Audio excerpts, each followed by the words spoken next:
na tayo sa pag-asa. Si Bagyong Aghon ay patuloy na kumikilos pa northwestward at nasa dagat na ng Samar Sea at patungo na ng Masbate at Sorsogon area. Hulingan namataan ng pag-asa ang sentro ng bagyo sa coastal waters ng bayan ng San Vicente sa may northern Samar. Taglay nito ang lakas ng hangin na umaabot sa 55 km per hour malapit sa sentro nito. At pagbugso na umaabot sa 85 km per hour at may kabilisan ng pagkilos nito pa northwestward sa bilis na 30 km per hour.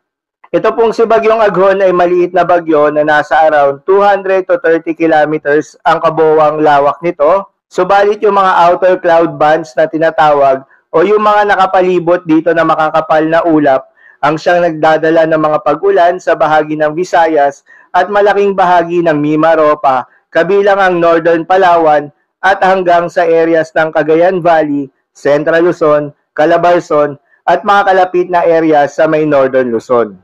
Samantala, nakataas naman yung Tropical Cyclone Wind Signal number 1 sa ilang bahagi ng ating bansa, kabilang na dyan ang Aurora, eastern portion of Bulacan, eastern portion of Nueva Ecija, northern at southeastern portion of Quezon, eastern portion of Laguna, eastern portion of Rizal, eastern portion of Romblon, Marinduque, Sorsogon, Albay, Catanduanes, Camarines Sur, Camarines Norte, Masbate, Northern Samar, Samar, Eastern Samar, Biliran, Northern portion of Leyte, at Northern portion of Cebu.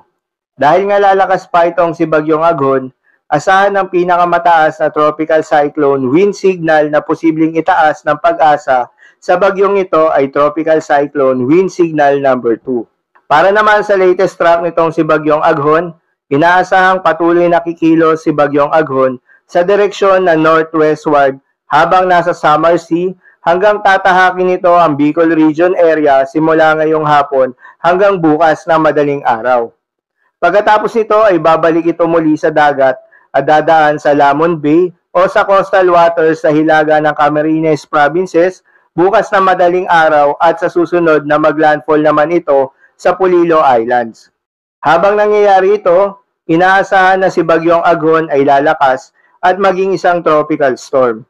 Bukas ng hapon, posible na itong kikilos pa northeastward at magre-recurve papalayo sa bansa kung saan posible pa itong lalakas at maging isang typhoon category hanggang sa lalabas ito ng Philippine Area of Responsibility sa araw ng Martes.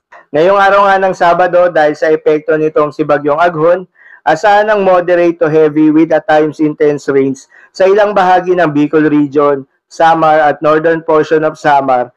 Light to moderate naman with occasionally heavy rains ang asahan sa southeastern portion ng Quezon, Polillo Islands, Marinduque, East